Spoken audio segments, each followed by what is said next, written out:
los grises donde abunda tanta maldad.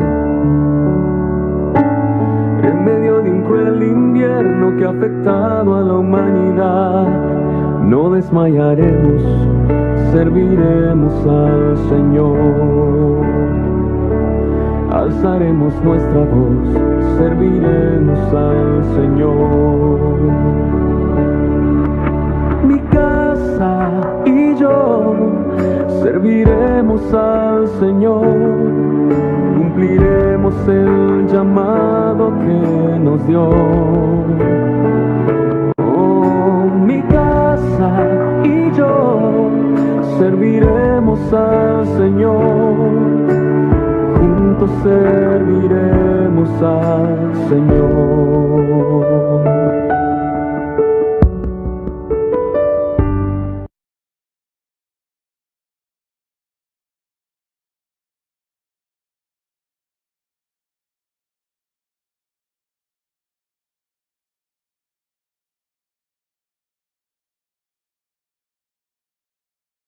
Mañana se llama Solo la Escritura. Yo crecí y yo nací en la Iglesia Católica. ¿Cuántos de aquí fueron de la Iglesia Católica? ¿Crecieron en la Iglesia Católica? Casi todos, ¿verdad? ¿Quién se bautizó? ¿Okay? ¿Quién hizo la primera comunión? Muy bien. La Iglesia Católica tiene varios sacramentos. Es bautismo, confirmación, si me equivoco, pues recuerden, ¿verdad? Bautismo, confirmación, reconciliación, Eucaristía, unción de enfermos, orden sacerdotal y matrimonio. Bueno, es un proceso en el que nosotros fuimos involucrados. Y yo creo que una de las cosas importantes es que pertenecía a la Iglesia Católica, crecí en la Iglesia Católica, sinceramente creo que estuve allí. No recuerdo haber ido obligado. Realmente ahí aprendí desde niño las primeras cosas de la Biblia, las primeras cosas de la fe, las aprendí ahí. De hecho, mi mamá está acá y ella sabe la historia. Yo fui 7 años vestido de Juan Diego por una promesa que mis papás hicieron antes de que yo naciera. Ellos dijeron que si nacía varón, lo iban a llevar 7 años vestido de Juan Diego, y pues nací yo. Así es que yo fui muy apegado a la Iglesia Católica. Y creo que yo tengo autoridad para poder hablar de lo que hoy voy a hablar. Durante el mes de octubre voy a hablar de temas muy buenos, muy importantes, temas que creo que nos van a ayudar y temas creo que nos van a fortalecer bastante. ¿De acuerdo? Los jóvenes que normalmente salen, pueden salir, por favor. Van a salir a su clase. Miren, la Iglesia de Jesucristo fue fundada cuando el Imperio Romano gobernaba el mundo. Si usted se pregunta cuándo fue fundada la iglesia cristiana a la que usted hoy pertenece, de dónde viene la iglesia cristiana a la que usted hoy está, la iglesia de Jesucristo fue fundada cuando el Imperio Romano gobernaba el mundo. Es decir, ¿cuándo surge el cristianismo? ¿Cuándo surge la iglesia a la que nosotros estamos? En el tiempo de los romanos. Roma fue fundada allá por el año 753 antes de Cristo, y logró conquistar de verdad muchos países. Conquistó Italia, conquistó Cartago, Grecia, Asia Menor, España. Pueden imaginarse el mapa. Bueno, no se lo imaginen, acá está el mapa. Dice España, Galacia, Inglaterra, los teutones. O sea, realmente Roma fue conquistando tantos países que en el tiempo que nació la iglesia cristiana era una potencia. Era algo grande, muy grande. El cenit de la gloria de Roma fue entre los años 46 antes de Cristo y el 180 46 antes de Cristo y el 180 después de Cristo. Estamos hablando, fue un tiempo glorioso donde todo el que nacía, moría, vivía bajo todos los césares. Se extendía una gran población, usted puede ver más o menos ahí, o sea, realmente es muy grande, todo lo que abarcó el Imperio Romano era impresionante, todo. Tenían alrededor de 120 millones aproximadamente era su población.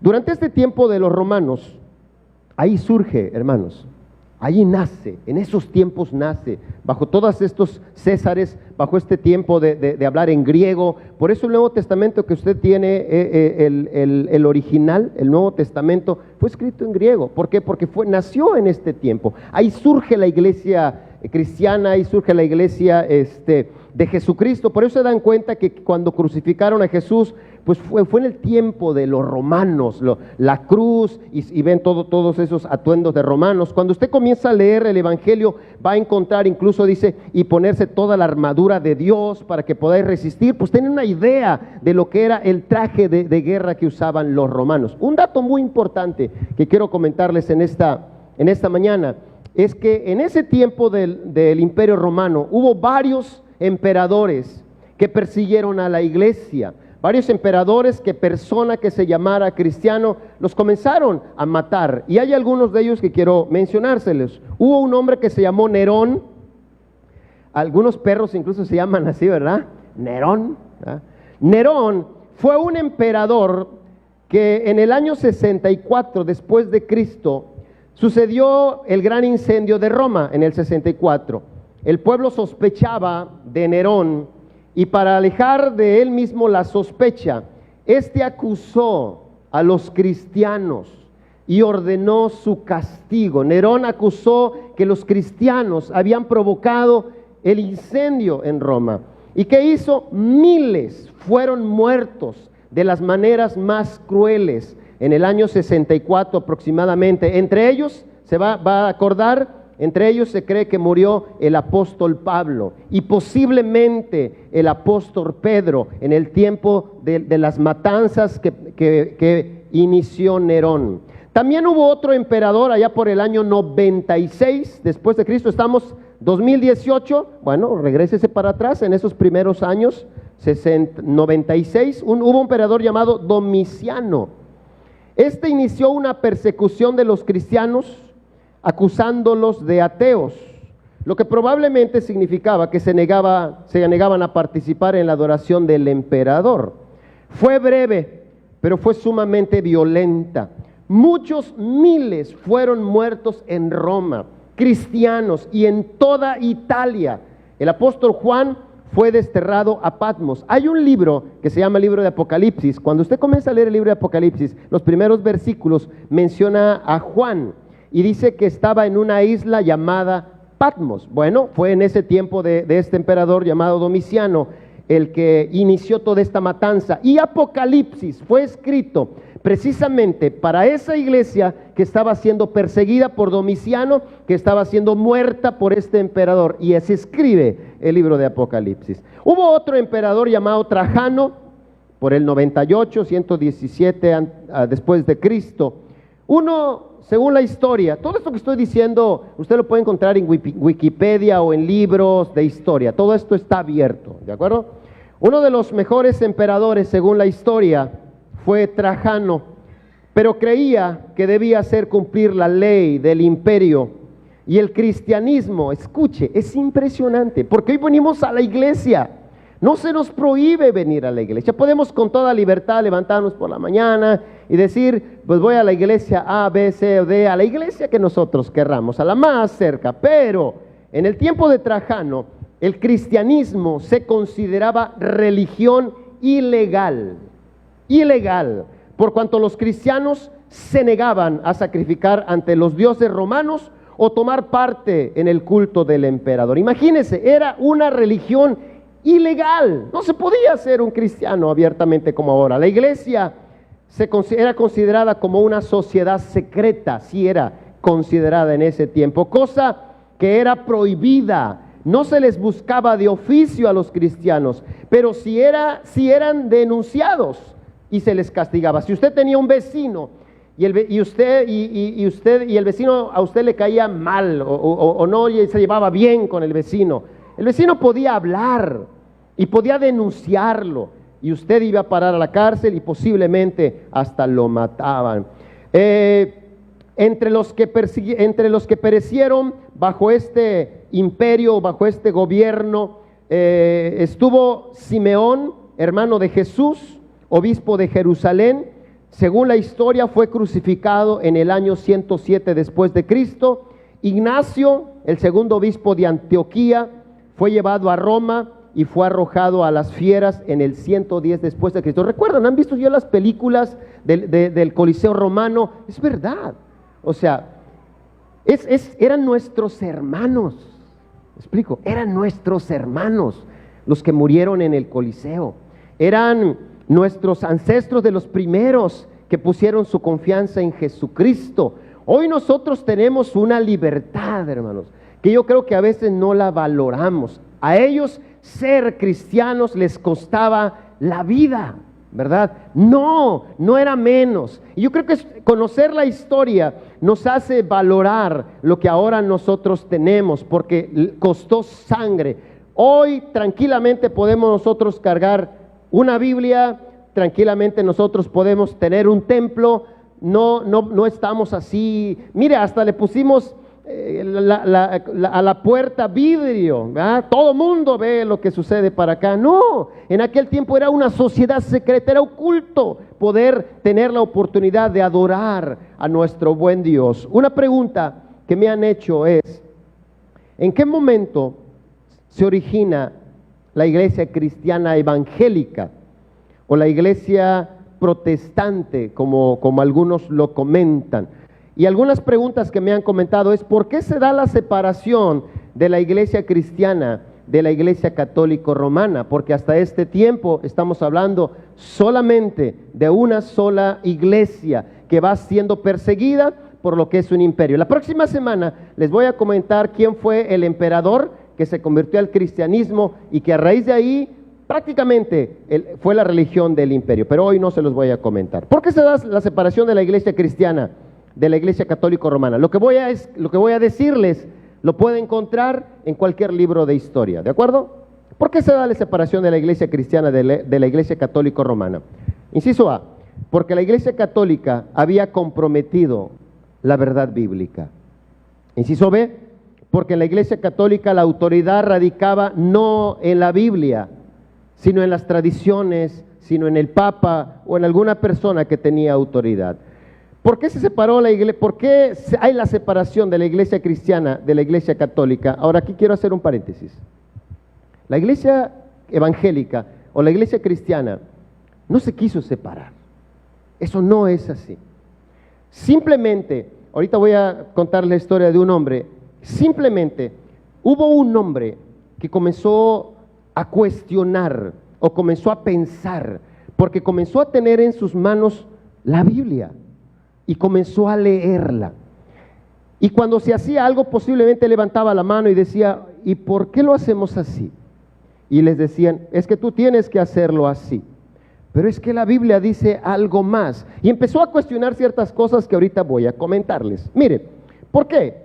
Porque se vendían y se veneraban reliquias. Se exhibía en Roma un cráneo que se decía ser el de Juan el Bautista, los huesos de los apóstoles. En Alemania había una exhibición de 19,000 huesecillos que decían pertenecer a Cristo. Esto usted lo va a encontrar en un libro de historia. En España había 18 tumbas que decían ser la de los 12 apóstoles. Yo digo, no me dan las cuentas, ¿verdad? 18 tumbas que decían ser de los 12 apóstoles. Trozos de madera que decían pertenecer a la cruz de Cristo. Fragmentos de espinas de la corona de Jesús. La gente pagaba por verlos y venerarlos. Con ello hacían méritos para su salvación personal. En Roma había 30 monedas de plata que se aseguraban eran las que Judas recibió por traicionar a Cristo. Y si un feligrés lograba besarlas y pagaba por su indulgencia, esto le reducía 50 años de penitencia en el purgatorio. Es impresionante. Todo esto existía en ese tiempo. ¿Cómo es que surge la iglesia evangélica? ¿Cómo es que surge la iglesia cristiana? Yo pertenecía a la iglesia católica y creo que por eso tengo un poquito de autoridad, porque alguno diría, bueno, tú no. Yo estuve allí, yo crecí allí, yo leí sus libros, ¿no? Hubo un momento que alguien me habló de Cristo, algo pasó en mi corazón y me convertí al cristianismo. Pero una de las cosas que creo que me selló mucho era un hombre que hacía muchas preguntas, ¿verdad? Muchas preguntas. me decía, levanta sus manos. Y yo decía, ¿y por qué voy a levantar las manos? Y a ver, todos parados y todos sentados. ¿Y por qué me voy a parar? ¿Por qué me voy a sentar? A ver, vamos a orar todos en el nombre de Jesús. Y yo decía, ¿pero por qué vamos a orar en el nombre de Jesús? Todas esas preguntas a mí me ayudaron mucho. ¿Por qué? Porque yo abría la Biblia católica de lo que yo había aprendido.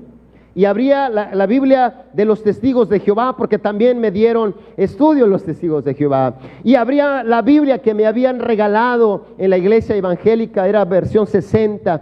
Y incluso había otras Biblias más. Entonces yo me ponía a leer lo que yo había aprendido y lo que yo había aprendido acá. Y leía. Las Biblias dicen lo mismo, son traducciones diferentes. ¿Cuál es el asunto? Que a veces no las hemos leído. Y cuando nosotros desconocemos, ahora sí que nuestros derechos y nuestras obligaciones, cualquiera puede hacernos hacer lo que Él diga. Entonces me volví un hombre muy crítico, un hombre muy analítico. Incluso hay un momento que yo decía, no estaré metido en una secta, ¿va? De los primeros años que estaba en el cristianismo. ¿Por qué? Porque no sabes si es bueno, no sabes si es malo. Pero eso a mí me ayudó mucho el poder preguntar. Y eso me ayudó a poder encontrar muchas historias como la que les voy a contar ahora. Pero no es una historia, es historia real. ¿Por qué se separó la iglesia cristiana evangélica? ¿O por qué surge la iglesia evangélica cristiana?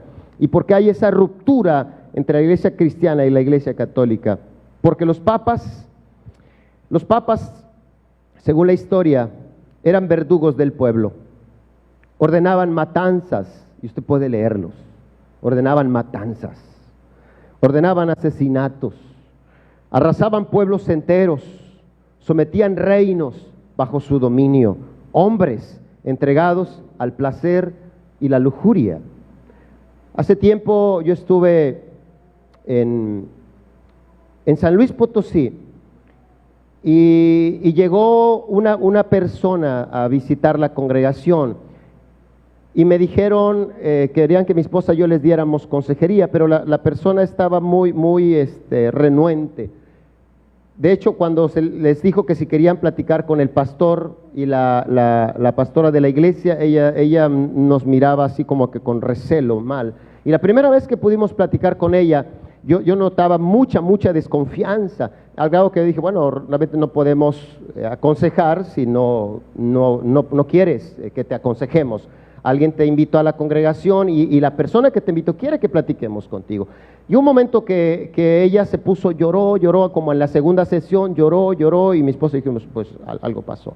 Llegó un momento que ella externó, ella dijo que había sido abusada por un sacerdote de aquella zona de ella. Y conocemos el sacerdote, ubicamos el sacerdote. Con razón, cada vez que me veía, yo pienso que al ubicar un sacerdote, me ubicaba a mí como pastor, decía, pues todos son igual. Fue difícil, hermanos, poder pastorearla, fue difícil poder sanarla. ¿Por qué? Porque estamos hablando del líder importante, del líder religioso importante, ¿verdad? Recibiendo, es complicado. Entonces nosotros entendemos eso importante. Nosotros siendo hombres de Dios, nosotros hombres que llevamos a las personas a tener una intimidad con el Señor, de poder de santidad, encontrar personas así. Alejandro VI, búsquelo más también en el internet. Sus amantes en el Vaticano eran retratadas por famosos pintores para luego ser venerados como imágenes de la Virgen María. Usted puede buscarlos. Ahora, Inocencio II, el más poderoso de todos los papas que usted va a encontrar, el más poderoso, él se reclamó ser vicario de Cristo, vicario de Dios, supremo soberano de la iglesia y del mundo. Ay, impresionante. Que todas las cosas en la tierra, decía Inocencio, en el cielo y en el infierno están sujetas al vicario de Cristo. Ordenó el exterminio de todo hereje. Y él fue el que instituyó, hermanos, la Inquisición. Conocer nuestra historia nos ayuda a saber qué fue lo que sufrieron nuestros hermanos. En aquel tiempo, que alguien pensara diferente y que dijera que la tierra era redonda, le causaba la muerte. En aquel tiempo, que alguna persona dijera, ¿y cómo funciona el cerebro? ¿Va? Le causaba la muerte. En aquel tiempo pensar diferente le causaba la muerte. Hubo un tiempo del oscurantismo donde no tenían la oportunidad de pensar. Simplemente todas las dudas o todas las preguntas se quedaban aquí. Una de las cosas que nosotros deseamos que la iglesia cristiana de este tiempo, y especial la iglesia Getsemaní, seamos una iglesia que pueda reflexionar, sea una iglesia que pueda pensar, sea una iglesia que pueda incluso hasta cuestionar. No necesitas creer necesariamente lo que yo te digo. Por eso es importante poder decir, vamos a ver, lo que el pastor dice es verdad, lo que el pastor dice es mentira. De hecho, los discipulados se ponen muy buenos, ¿verdad? Entre semana, porque platicamos, hablamos, cuestionamos y debatimos de lo que sea. Se pone muy bueno. Si usted no está en un discipulado, venga, tenemos muchos entre semanas, las 7 de la noche. ¿Por qué? Porque tenemos que ser personas reflexivas. En 1517 algo va a suceder, porque hubo un hombre que empezó a ser reflexivo, un hombre que empezó a ver la iglesia, un hombre que empezó a ver sus autoridades, un hombre que empezó a ver y empezó a cuestionar de lo que estaban haciendo no necesariamente era totalmente correcto, ¿no? Y él va a hacer algo importante. Ser reflexivos nos va a ayudar mucho, mucho. Hubo otro hombre, León X. Él se propuso construir la Basílica de San Pedro con los dineros de los pueblos, de todos los pueblos, de la gente humilde. Amenazó con el infierno si no ayudaban a esta causa. Hubo un padre muy famoso llamado Tetzel.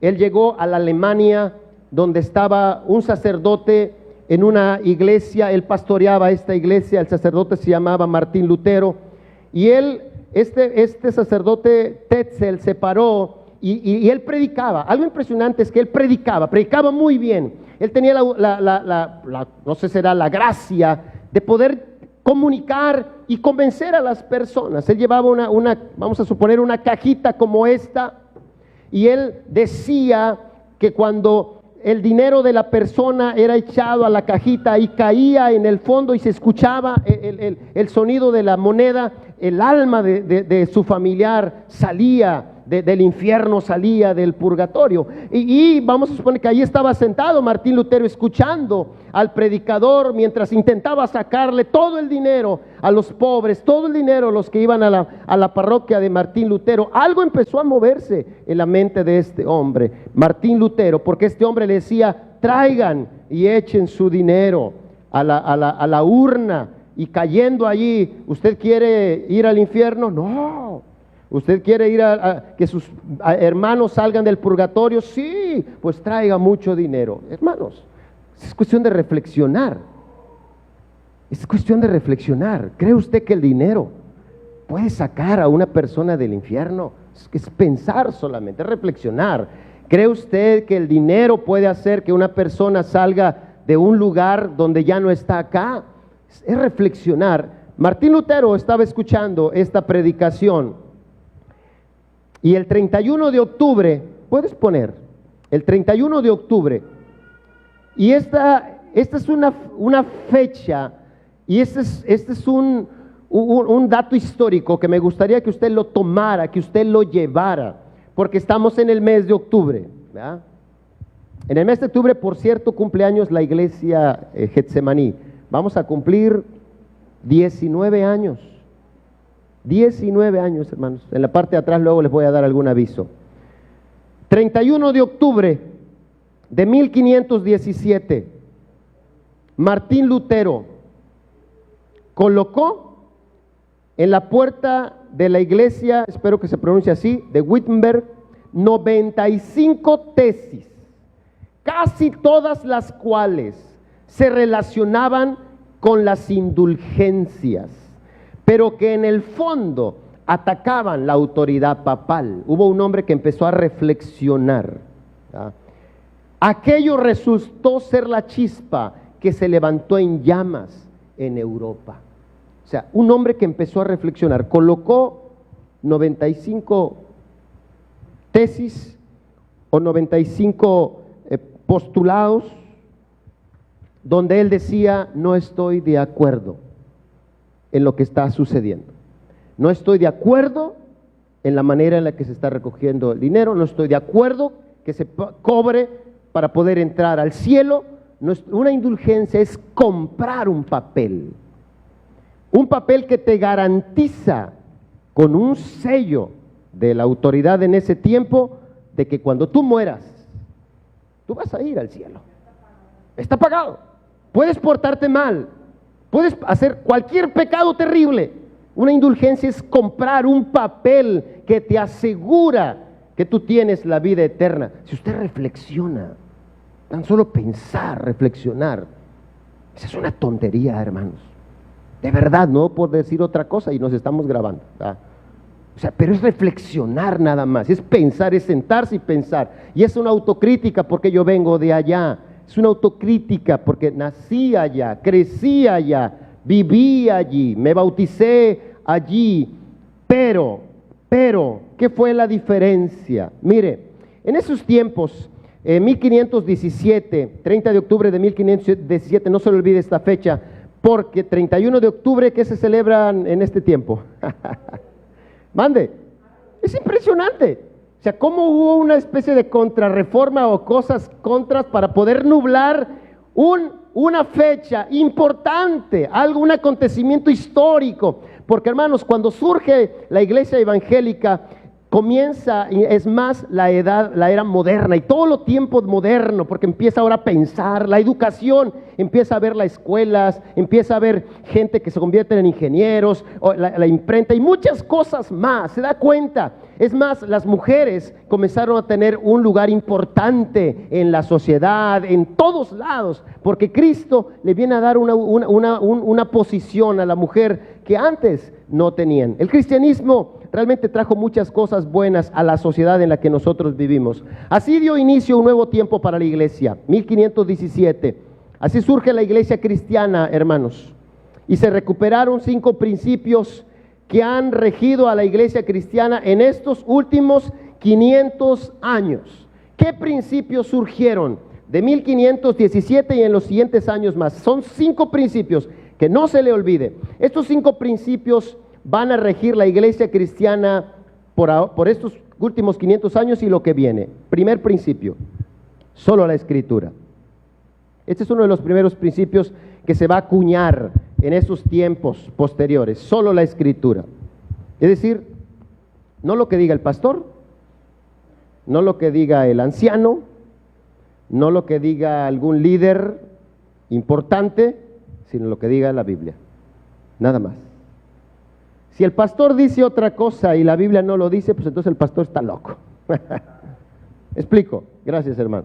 Usted tiene que creer solo lo que dice la Escritura, nada más. Por eso es importante tener una Biblia y por eso es importante leer la Biblia. Mira hermano, no se podía tener una Biblia en ese tiempo. Los únicos que tenían la Biblia eran los que se paraban acá al frente. Y la Biblia que se leía en esos tiempos, ¿saben qué idioma era? Era en latín.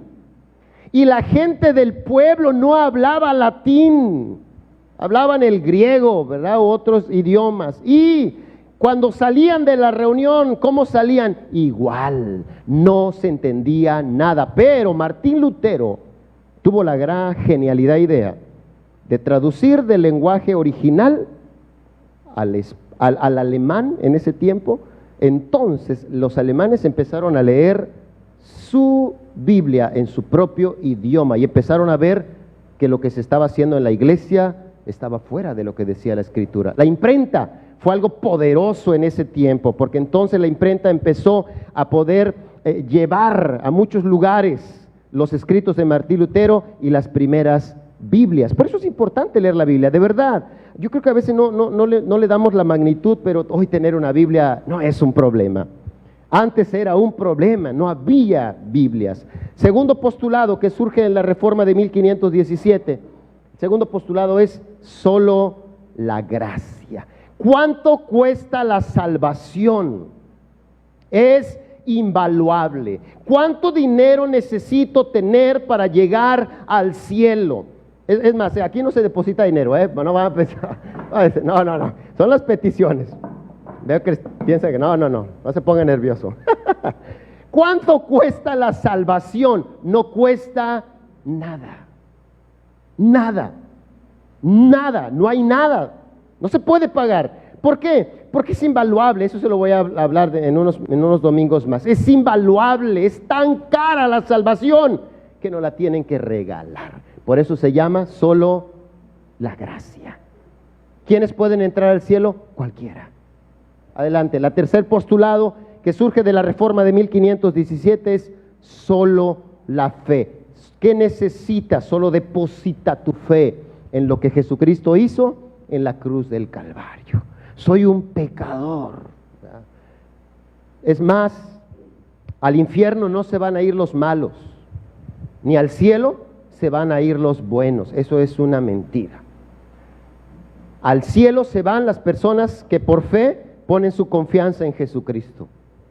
Y al infierno se van, no los malos, sino los que no pusieron su confianza en Jesucristo. De ahí que ninguno de nosotros es bueno. Realmente le estamos echando ganas, ¿verdad? Solamente por fe vamos a entrar al cielo. Tenemos muchas imperfecciones, bastantes. Tenemos muchos errores, muchísimos. Y es como, entonces la gente se pregunta, ¿y cómo vas a entrar al cielo si tienes muchas imperfecciones? Porque yo puse mi fe en la obra de Jesucristo en la cruz del Calvario, por fe.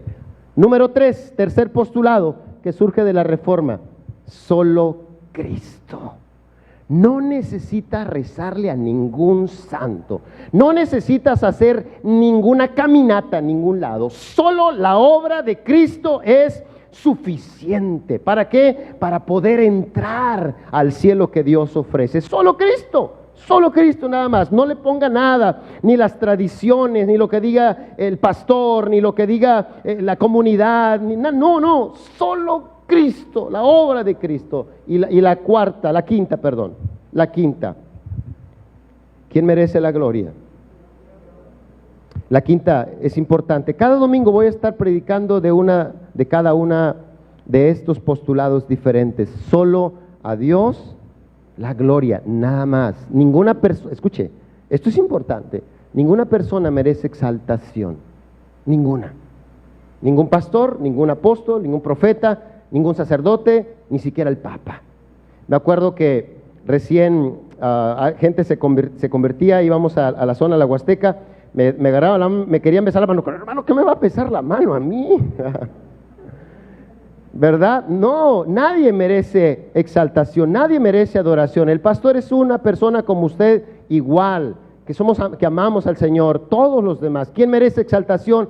El Señor. Él merece toda la gloria, toda la honra, toda la adoración. Ni los ángeles merecen adoración, solamente nuestro buen Dios. Estos principios, hermanos, son un faro para nuestros días. Y el primer principio es la Biblia. Yo leo muchos libros. A mí me gusta leer tanto libros cristianos como libros no cristianos. Hubo una vez que salieron unos libros que se llaman Los Juegos del Hambre. ¿Quién leyó estos libros? Los Juegos del Hambre. ¿Va? Yo los leí, no te preocupes, yo los leí. Entonces yo dije, ¿por qué los venderán tanto? ¿Va? ¿Por qué los comprarán tanto? ¿Y por qué todo el mundo los quiere leer? Entonces mi hija me dijo, yo quiero uno de esos libros, y se lo compró, y yo vi que estaba emocionada. Hermanos, esto no es grueso, era un libro grueso así, ¿no? No era uno, eran, ¿cuántos son? Creo que son 3, ¿verdad? O sea, gruesos. Y que me pongo a leer Los Juegos del Hambre, y que leo uno, dije, ¿dónde está el otro? Me leí el segundo, ¿y dónde está? Me leí los 3 libros, están buenos, ¿verdad? ¿En qué sentido de que están buenos? Están bien escritos. Personalmente a mí me gustaron. Respiras el aire, ¿verdad? Sientes la arena, te sientes en la cornucopia y todo ahí. La verdad, están bien escritos y los leí. ¿Cuál es el asunto? Pero una de las cosas que yo he determinado, a pesar de que leo libros cristianos y no cristianos, yo he determinado regir mi vida por lo que dice la Biblia. Hay muchos filósofos y hay muchos pensadores y hay muchos escritos y hay mucha música. Y hay mucha gente que te va a decir cómo educar a tus hijos. Pero yo he decidido hacer lo que Dios dice en su palabra.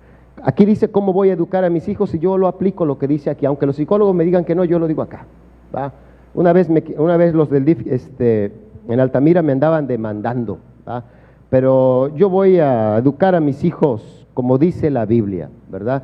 y tengo 4 hijos y creo que estamos tratando de hacer un buen trabajo, ¿no? Ahora, otra cosa importante, ¿cómo voy a dirigir mi matrimonio? Como dice la Biblia. Aquí dice cómo tener un buen matrimonio. ¿Cómo voy a ser un buen ciudadano? Aquí dice cómo ser un buen ciudadano. ¿Cómo voy a ser un buen hermano? Aquí dice cómo ser un buen hermano. ¿Cómo ser un hijo de Dios? Aquí dice, hermanos, es importante. La Biblia va a ayudarnos a nosotros a regir nuestra vida de una manera de lo que Dios quiere para nosotros. Pero hay algo importante que también quiero comentarles en esta tarde, antes de terminar. Los reformadores afirmaron que todo lo que se cree y todo lo que se practica debe tener como fundamento solo la palabra de Dios. Lo primero que a mí me regalaron recién convertido fue una Biblia. Y a mí me transformó la Biblia, hermanos. La lectura de la palabra de Dios me transformó la Biblia. Si alguien me pregunta, ¿cómo es que empezaste a cambiar? Leyendo la Biblia. Empecé a leer los evangelios, Mateo, Marcos, Lucas, Juan.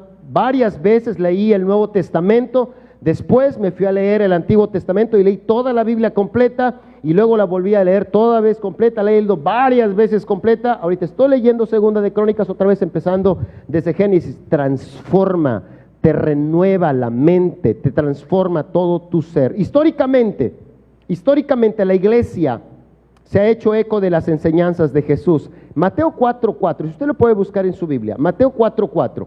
Históricamente la iglesia se ha hecho eco de la enseñanza de Jesús, según Mateo 4:4, al afirmar que la Biblia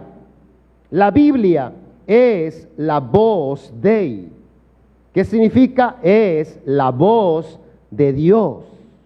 La Biblia es la voz Dei, es la voz de Dios, o el Verbum Dei, que significa la palabra de Dios. ¿Puede ver lo impresionante que es esto? O sea, la Biblia es la voz Dei, la voz de Dios. Si usted quiere que Dios le hable, pues vamos a leer la Biblia. Es la voz de Dios. Por eso es que transforma. Persona que la lea va a ser transformada por la voz de Dios. O dice la palabra de Dios. Esta es la palabra. No es un libro cualquiera, no es un libro normal. Yo los libros de los Juegos del Hambre los leí una vez, no los volví a agarrar nunca más, ¿verdad?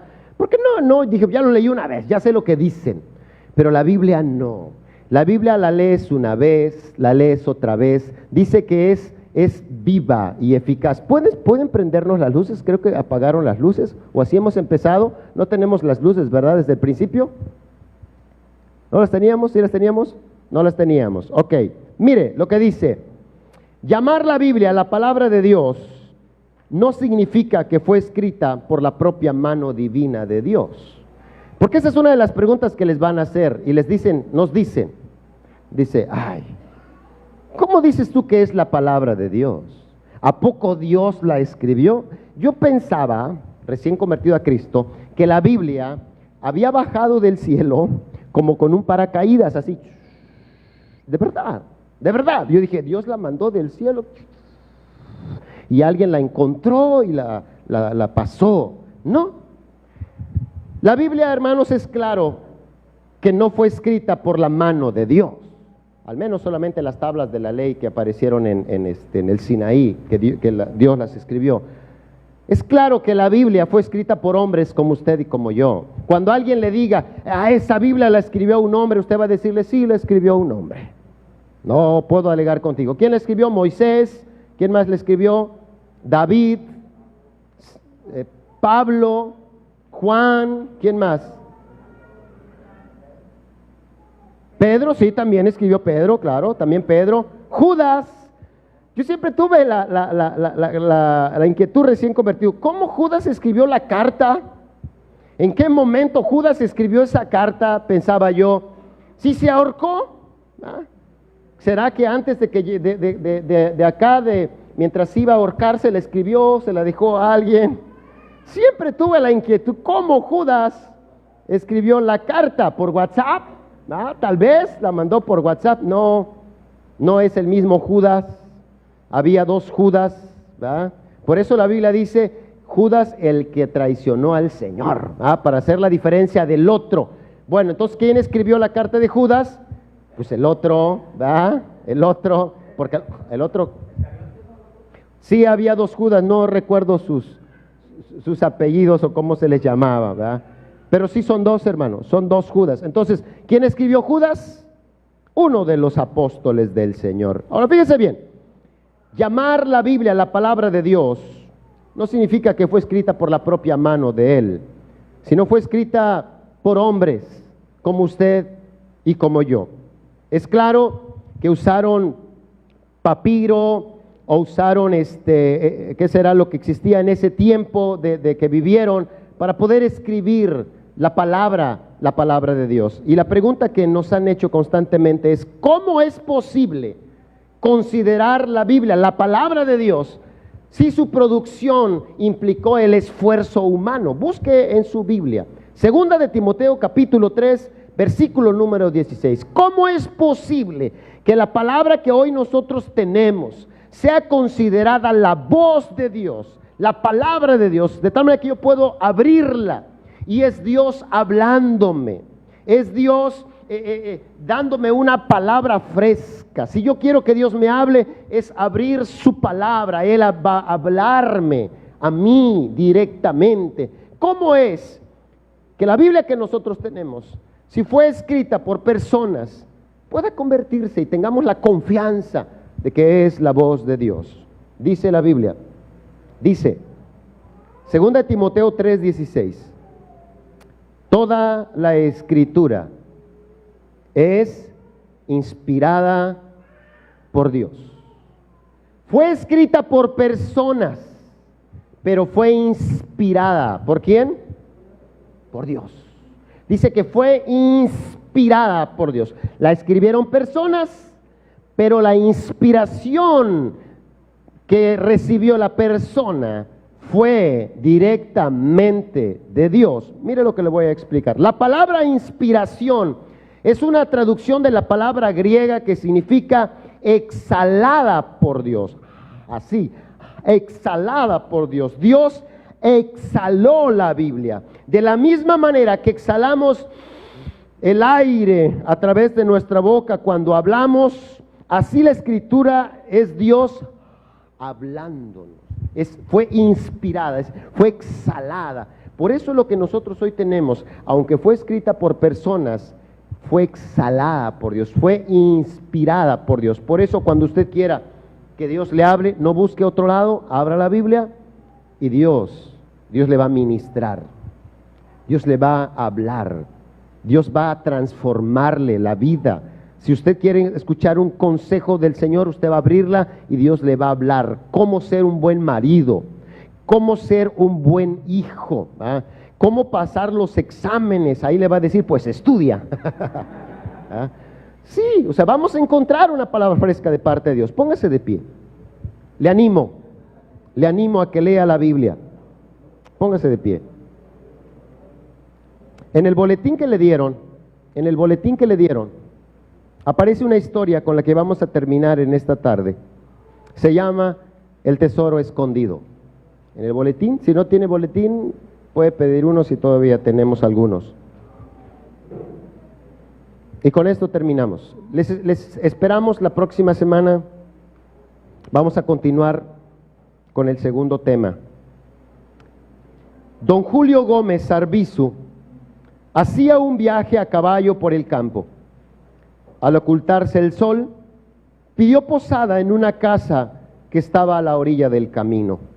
La casa tenía aspecto de pobreza, no había muebles y la alimentación era escasa.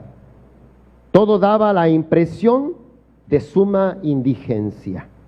La señora de la casa era joven y sin embargo en su rostro se veían las huellas de una vida llena de sinsabores. No era de extrañarse, su esposo era un borracho empedernido que la maltrataba una y otra vez. Mientras el visitante miraba el aspecto de aquel hogar, vio una vieja y olvidada Biblia que estaba en un rincón.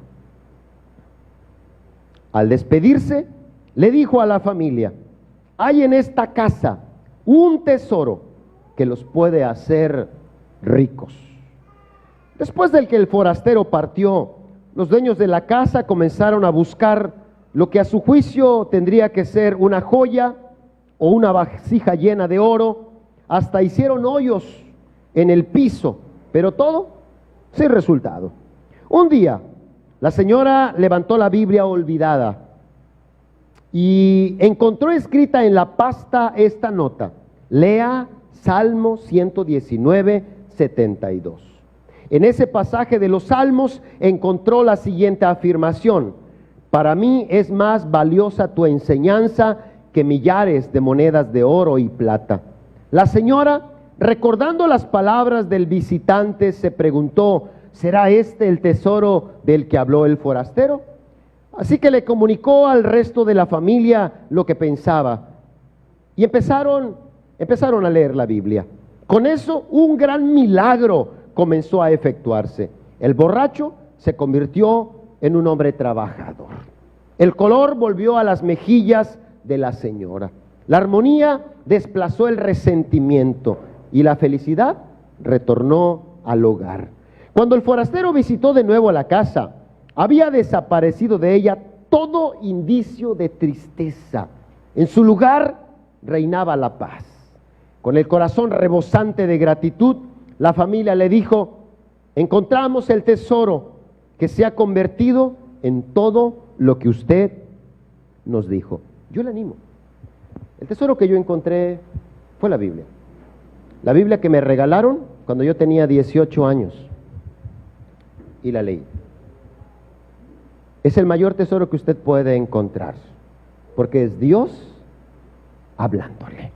Y es claro que Dios tiene la mejor palabra, la palabra más puntual que usted va a necesitar. Le animo.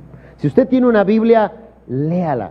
Si nunca la ha leído, empiece leyendo Mateo, Marcos, Lucas, los Evangelios. Si no tiene una Biblia y quiere una Biblia, pues acérquese con nosotros. Nosotros tenemos suficientes como para poderles dar. Cierre sus ojos, levante sus manos al cielo y diga conmigo, dígale: Padre Celestial, te doy gracias porque puedo venir a tu casa. Dile en esta hora, dile: yo creo que tú tienes un plan para mí. Dile: Señor Jesús, dile: yo creo que tú existes y creo que moriste en una cruz, dile, por mis pecados. Yo te pido perdón, Señor, si te he ofendido, si te he lastimado o si he hecho cosas que te han puesto triste. Dile en esta hora, dile: yo quiero cambiar. Y yo te agradezco porque has dejado tu palabra para poder dirigir mi vida.